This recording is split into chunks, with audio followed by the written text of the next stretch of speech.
Thank you, folks, and thank you, Rolf, for what was a fantastic blueprint for building a successful Rebel business. This is a little bit of what we're trying to do at NginX as well. First, it would help me, a very quick show of hands. For those of you who are developers, DevOps, admins, who's heard of or used the NginX web server? So a good smattering of people in the audience. NginX is an open source web server. We power 150 million websites worldwide. The product was first released in open source 8 or 9 years ago. Not just 150 million websites, but if you look at the top 10,000 websites by traffic volume, over 40% of those websites are delivered through our software, the open source software. And then that brings us to a little bit of a challenge. We're creating a commercial product, a commercial organization, to sustain the NginX product and to build new technology on top of it. Of those who've heard of NginX, who's heard of NginX Inc., the commercial organization behind our product? Just about nobody. And that essentially is the root of our problem. How can we take a fantastically successful open source project, one of the most widely deployed web servers in the world, and build a successful commercial business on the back of that not just supports our open source users and secures the future of NginX, but also enables us to build a thriving, sustainable business. NginX has a long and somewhat illustrious history, but with a few bumps along the way. The original product was created by a Russian software engineer. In fact, a Russian system admin, not even a developer, Igor Sosoyev, who wanted to scratch an itch. He was running a large cluster of Apache servers at a site called Yandex, a large Russian portal, and had an inkling there were things he could do to make that service run faster. And from that genesis became NginX, a software proxy that sat in front of those web servers and accelerated them. For many years, it was only published in the Russian language. It was shared with colleagues in Russia. Although it was open source, it took a very, very long time before it began to hit mainstream. 5 or 6 years ago, one of our community members started translating the documentation into English, and that began the explosive growth of NginX. US users like Facebook, Justin TV. Our first customers, Netflix. Netflix delivers all of their video content through NginX. Those are what drove Igor to create NginX Inc., the commercial organization behind the company. And our story is, how can we take that commercial desire and build a successful company? Absolutely instrumental in the initial growth of the company was the investment team. Runa Capital led the first round of funding, and it was through their contacts that they helped us to grow the company from 3 staff in Moscow to 10 developers, and at a key hire, the CEO in Miami, introduced through Runa. And they helped to lead the second round of funding, which is driving the growth of the company. But we have our challenge. How can we take our thriving, the open source project, and create a sustainable commercial success on the back of it? The world is full of product management books and product strategy books and recommendations on open source and commercial business models. And we looked at the 3 classic open source business models to try and understand the best way to build our business. Support, first of all, is not, in our view, a sustainable model as the only way to build an open source business. As your customer base grows, so your cost base grows.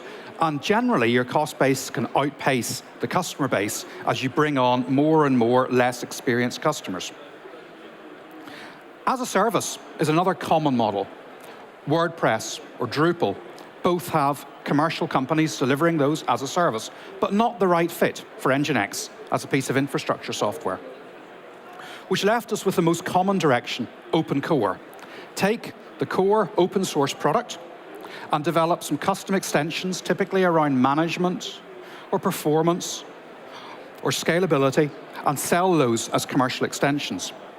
All of these models are based on the basic premise that if you have 1,000 open source users, maybe 1 or 2 of those users are prepared to trade their money to save their time and buy in to these commercial services. But none of them quite fitted what we wanted to achieve with NginX. We didn't want to build a better web server that was only sold as a commercial product. We already had the best web server available in the market. So we had to look at alternative approaches. So, tearing up what some of the product management books said, looking at what was around us, we took a look at the ecosystem, the types of technology and products that people deploy alongside NginX. And this proved to be a really fruitful avenue, a way to try and understand the right way for us to build our product strategy. When organizations deploy large websites, they deploy a host of supporting tools and technologies. And we wanted to identify technologies that met 3 key criteria. First of all, that technology was dominated by commercial providers. Users were accustomed to paying for that technology rather than using open source. That gave us a good opportunity to enter and disrupt that market. Secondly, that the buyers of that technology were very close organizationally to the users of NginX open source. Our biggest asset was our open source user base. We wanted to leverage that. And thirdly, of course, that our core technology would be easily transferable to this new place in the ecosystem. And the space which stood out above and beyond anything else was the load balancing application delivery controller space. Anytime you build and deploy a large web infrastructure with a large number of web servers, whether NginX or something else, odds are you're going to have to deploy some sort of load balancing device in front. It could be a commercial product from vendors like F5 and Cisco and Citrix. It could be a cloud-based product like Amazon ELB. And our basic tenet was that we could take the technology within NginX and translate that sideways to create a commercial product that complemented and helped organizations to grow their open source deployment. That's absolutely key when you think about innovating. There are 4 characteristics that often define a product and a go-to-market strategy. The product itself, the pricing strategy, the promotion that you use, how you sell it, and the place, how you make it available. And if you want to innovate with a new product, then you must look at least 2 of those dimensions and make sure that you're innovating beyond what the market is currently receiving.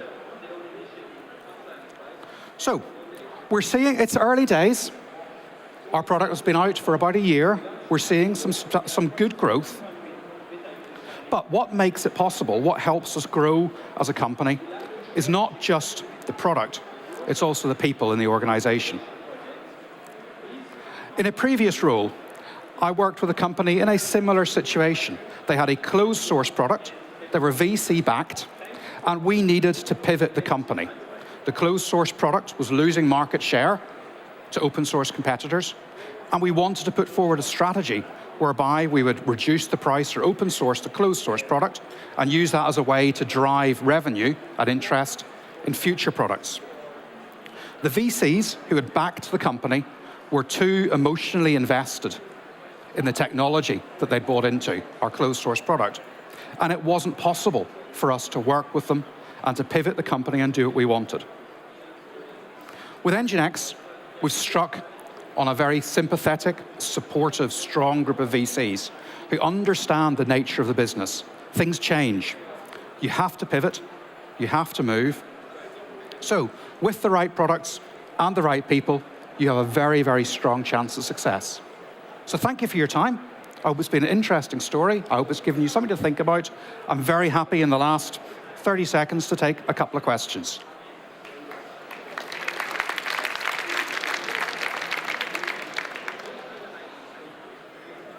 Yep. Thank you very much. What NginX? Thank you. Sure. Thank you very much for presentation. Thank you. On ecosystem slide, you shown that NginX does something for DDoS protection. What exactly? Sure. So there's a question about the ecosystem slide. What I was illustrating here is not the things that NginX provides, but the spaces that NginX fits within. So we looked at the different spaces. DDoS protection was one of those, but we settled on a particular industry space as being the one that met our requirements best of all. So thank you again. Okay, thank you. Oh, we got another question? Yeah, Go just for it. one more question. Sorry. Sure. Thanks. So I'm wondering what was the trigger, what made you guys coming up with this idea of having a business around an open source project that was an open source from the beginning, and then what made you actually trying to commercialize as a service? Or so that's a fantastic question. What was it that persuaded Igor, the original developer, to build the business? And to be absolutely honest, it was the support and input of the investment team. They came at the right time. From Igor's perspective, he'd been working for 7 or 8 years within one organization. He was looking for a new challenge, but he wanted a way to continue working with the technology that he'd built and loved. So creating a business around that technology gave it the financial stability, gave him the financial stability, and that's really what created NginX Inc. Okay. Thank you.